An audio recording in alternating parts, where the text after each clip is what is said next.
पाप मोचनी एकादशी। जय श्री हरि विष्णु भक्तों, आप देख रहे हैं धर्म गाथा 77। आज हम बात करेंगे पापों का नाश करने वाली पाप मोचनी एकादशी के महत्व, पूजा विधि, व्रत नियम और कथा के बारे में। शास्त्रों में कहा गया है कि जो भक्त सच्चे मन से इस व्रत को करता है, उसके जाने अनजाने पाप नष्ट हो जाते हैं और जीवन में सुख शांति आती है। जानते हैं पाप मोचनी एकादशी का महत्व। पाप मोचनी एकादशी 15 मार्च 2026 चैत्र माह के कृष्ण पक्ष की एक महत्वपूर्ण एकादशी है, जो अनजाने में किए गए पापों से मुक्ति और जीवन में सुख समृद्धि लाती है। इस दिन भगवान विष्णु की पूजा, व्रत कथा वाचन और तुलसी पूजा का विधान है। व्रत करने वाले को चावल और मांसिक भोजन से बचकर विष्णु जी को भोग अर्पित करना चाहिए। धार्मिक ग्रंथों में बताया गया है कि इस व्रत का फल हजारों यज्ञों के समान माना गया है।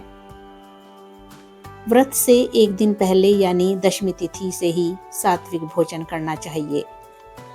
लहसुन प्याज का सेवन बिल्कुल ना करें, ब्रह्मचर्य का पालन करें और मन में सकारात्मक भाव रखें। पाप मोचनी एकादशी व्रत की पूजा विधि जानते हैं। सुबह ब्रह्म मुहूर्त में उठकर स्नान करें, साफ और पवित्र वस्त्र धारण करें और अब घर के मंदिर में भगवान विष्णु की प्रतिमा या चित्र को स्थापित करें। जानते हैं पूजा सामग्री के बारे में। पीला वस्त्र, तुलसी दल, फूल, धूप, दीप, फल और पंचामृत। भगवान विष्णु जी को पीला वस्त्र अर्पित करें। तुलसी दल अर्पित करें, क्योंकि तुलसी के बिना विष्णु पूजा अधूरी मानी जाती है। धूप दीप जलाकर आरती करें और ओम नमो भगवते वासुदेवाय, ओम नमो भगवते वासुदेवाय मंत्र का अधिक से अधिक जाप करें। पूरे दिन व्रत रखें और यदि संभव हो तो निर्जल व्रत करें, अन्यथा फलाहार कर सकते हैं। अब सुनते हैं पाप मोचनी एकादशी की व्रत कथा। प्राचीन काल में मेधावी नाम के एक ऋषि थे। वे कठोर तपस्या कर रहे थे। एक दिन अप्सरा मंजू घोषा उनके आश्रम में आई। उसके रूप और मधुर वाणी से ऋषि का तप भंग हो गया। जब उन्हें अपनी भूल का एहसास हुआ तो उन्होंने क्रोधित होकर अप्सरा को श्राप दे दिया। बाद में उन्हें अपनी गलती का पश्चाताप हुआ। तब उन्होंने भगवान विष्णु की आराधना की। भगवान विष्णु ने उन्हें पाप मोचनी एकादशी का व्रत करने का उपदेश दिया। इस व्रत के प्रभाव से उनके सभी पाप नष्ट हो गए और अप्सरा को भी श्राप से मुक्ति मिली।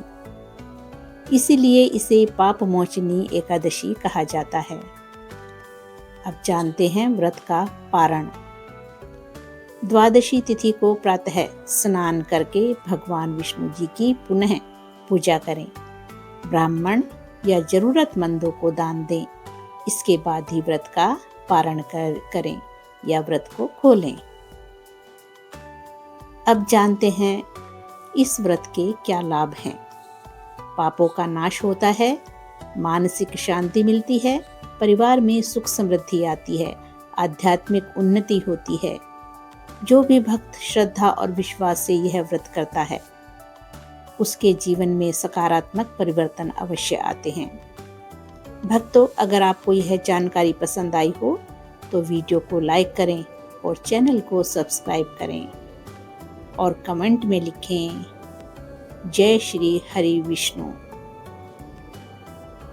धर्म और भक्ति से जुड़ी ऐसी ही पावन जानकारियों के लिए जुड़े रहिए धर्म गाथा 77 के साथ। फिर मिलते हैं अगली एक ऐसी ही पवित्र कथा के साथ। जय श्री हरि विष्णु। हर हर महादेव।